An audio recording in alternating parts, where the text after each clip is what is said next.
الحمد للہ رب العالمین والصلاة والسلام علی سید الانبیاء والمرسلین وعلی آلہ واصحابہ اجمعین اما بعد قال النبی صلی اللہ علیہ وسلم افشوا السلام بینکم او کما قال علیہ الصلاۃ والسلام۔ نبی اکرم صلی اللہ علیہ وسلم ارشاد فرماتے ہیں کہ سلام کو آپس میں زیادہ سے زیادہ پھیلاؤ۔ دراصل اس کے پیچھے فلسفہ یہ ہے کہ جب ایک مسلمان دوسرے مسلمان کو السلام علیکم ورحمۃ اللہ وبرکاتہ کہتا ہے تو وہ اس کا مطلب یہ ہے کہ اللہ تعالیٰ آپ کو سلامتی کے ساتھ رکھے، عافیت کے ساتھ رکھے، آپ کے اوپر اپنی رحمتیں برسائے اور آپ پر اپنا کرم برسائے، آپ کے مال و جان میں برکت عطا فرمائے۔ اور جب وہ جواب میں وعلیکم السلام کہتا ہے تو اس کا مطلب یہ ہے کہ وہ یہی دعائیں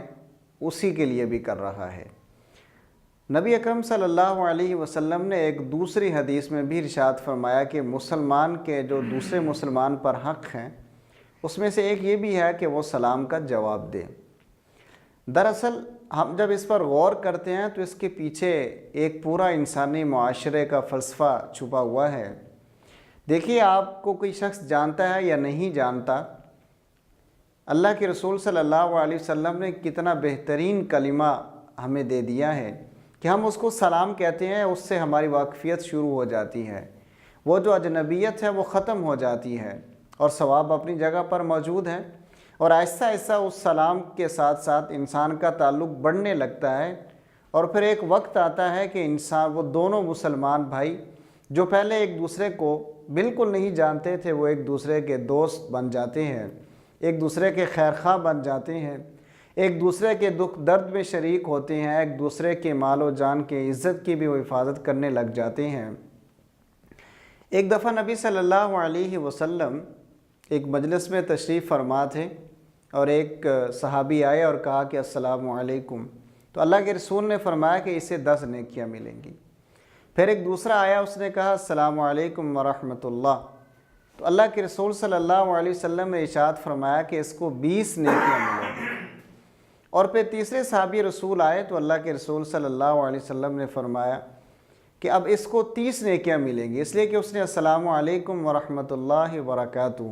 پورے الفاظ کو دہرایا تھا۔ اس حدیث سے ہمیں معلوم ہوا کہ سلام کو زیادہ سے زیادہ پھیلانا چاہیے۔ اب ہمارے ہاں بدقسمتی سے کہ یہ ایک رواج چل پڑا ہے کہ جب ہم ایک دوسرے کو ملتے ہیں پہلی بات تو یہ کہ ہم سلام کہتے ہی نہیں، بس شروع ہو جاتے ہیں کہ اور سنائیں کیا حال ہے، کیا ہو رہا ہے، یا اگر کبھی ہم ملتے بھی ہیں تو ہم سلام کی بجائے ہیلو ہائی کہنا شروع ہو گئے ہیں۔ دراصل ہمارے اندر وہ طریقے جڑ پکڑ رہے ہیں جو یہود و نصارہ کے ہیں، جو غیر مسلم کے ہیں۔ تو اللہ کے رسول صلی اللہ علیہ وسلم نے فرمایا کہ السلام علیکم ورحمۃ اللہ وبرکاتہ کہنے کا ایک فائدہ تو دنیا کے اندر بھی یہ ہے کہ اگلا بندہ آپ کے لیے جو جذبات شروع کر دیتا ہے، جو آپ کے لیے ذہن میں اور دل کے اندر جو عزت و احترام آپ کو دینے لگ جاتا ہے وہ کسی اور لفظ میں اس کو پہنا نہیں جا سکتا۔ اور دوسری بات اس کے اندر کہ صرف سلام اپنی جگہ، دنیاوی فوائد اپنی جگہ، لیکن قیامت کے روز انسان کو بے پناہ نیکیاں ملے گی، یعنی ایک دفعہ سلام کہنے سے انسان کو